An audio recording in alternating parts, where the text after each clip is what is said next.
Hey, are you looking for a few wide receivers that you can get dirt cheap during your fantasy football draft? I'm sure you are. We're all looking for those value picks late on draft day, and this is no different. Let's talk about a few wide receivers that are almost free on draft day.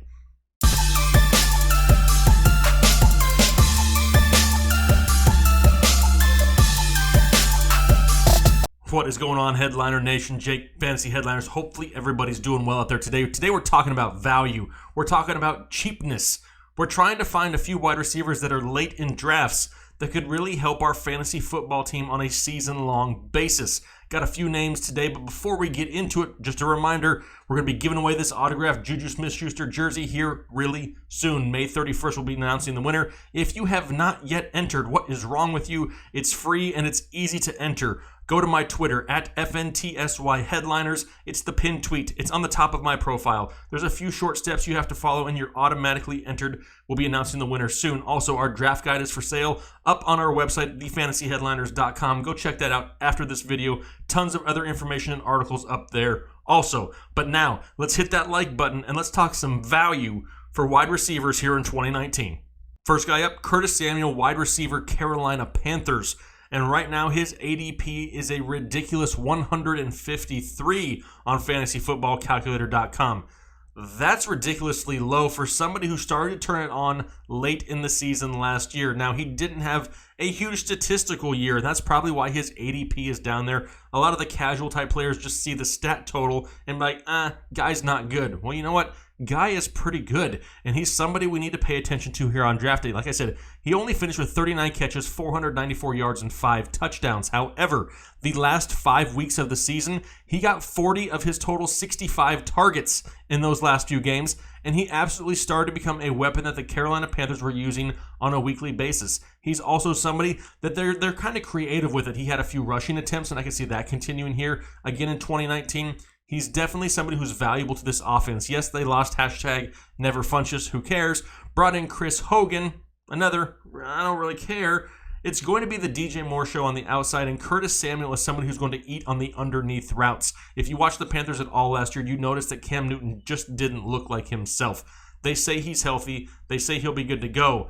I'm not buying it as of yet, and I believe that Kurtis Samuel could be this guy that really eats up a lot of that volume underneath. Now, had you taken the pace that he was on there at the end of the season, like we talked about, and projected that over a 16-game season, he would have ended up with 953 yards, 9 touchdowns, and would have easily been a wide receiver 2 in fantasy football.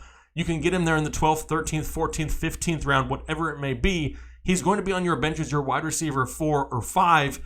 That could be huge upside and a total draft day steal. Robert Foster, wide receiver of the Buffalo Bills, but we refer to him as Bob on this channel. Why? Because Bob Foster just sounds cooler. And this is a name that a lot of people are just forgetting about. Why is nobody talking about Bob Foster? Maybe it's because he plays in Buffalo. Possibly. Maybe it's because they signed Cole Beasley and John Brown and have 32 running backs on the roster. Possibly. But we need to not forget the name of one Bob Foster. He ended 2018 on a roll. He was one of the hottest wide receivers down the stretch, and he turned in one of the top targets of Josh Allen. Listen to some of these stats. Over the last 7 games of last season, he had 25 catches for 511 yards and 3 touchdowns. 4 out of those 7 games, he had 94 yards or more receiving. He ranked at number 1 in the NFL in yards per reception and in average yards per target. That means he likes to go deep. And who else likes to throw deep? Josh Allen. It's like a match made in heaven. It's like the diet version of Tyreek Hill and Patrick Mahomes. The far north version of that. This is definitely not a combination we want to forget about. Now, I get it. He may lack inconsistency from week to week because there are more targets in town now. I get that. But at the price you're paying right now, his ADP is 163, like the end. Like he's almost Mr. Irrelevant in a lot of people's fantasy football drafts this year. Don't forget about this name. He may be more suited for best ball leagues. If you're in a best ball league, this is the type of guy that with 3 or 4 catches can go out there and get you $140 and 2 touchdowns and make you look like an absolute genius. Due to that lack of consistency, though, possibly at times this year. He's probably going to be more of a wide receiver 3 or 4, a flex play at best, just to start the season, because we really don't know how the target share is going to go in Buffalo. After a few weeks, we'll get a better gauge on it, but this is definitely a name you do not want to forget about. Bob Foster was highly productive at the end of 2018, and it would not surprise me one bit if he picks up right where he left off here in 2019. Kiki D Love Me QT, wide receiver of the Houston Texans, up now, and right now his ADP is at 119. So he's a little bit earlier than some of these other guys, but he's still into the double-digit rounds. A name we don't want to forget about. His biggest issue in 2018 was health. It was hamstring injuries. It was literally like when Thanos snapped his fingers, the hamstring of one Kiki QT just turned to dust. It was bad at times. He could not stay healthy. However, when he was healthy and when he was on the field, he was a difference maker. In the 6 games he appeared in, had 41 targets, 28 catches, 287 yards. In his very first regular season NFL game, went out and had 15 targets, 11 catches, and 109 yards. They had no answer for him. He was getting open easily, and he definitely had the attention of Deshaun Watson. Now, when I say he got open easily, how easily was he open? Well, he was number 2 in the NFL in yards of separation per target with 2.32 yards. That means whenever he was targeted, the closest defender was 2.3 yards away from him. He was wide open. That's the reason he was eating underneath with Deshaun Watson. It was an easy check down pass to him, and the guy can make things happen with the ball in his hands. Now, his competition on the outside is Will Fuller. Do I really need to get into Will Fuller? This is another guy that just cannot stay healthy.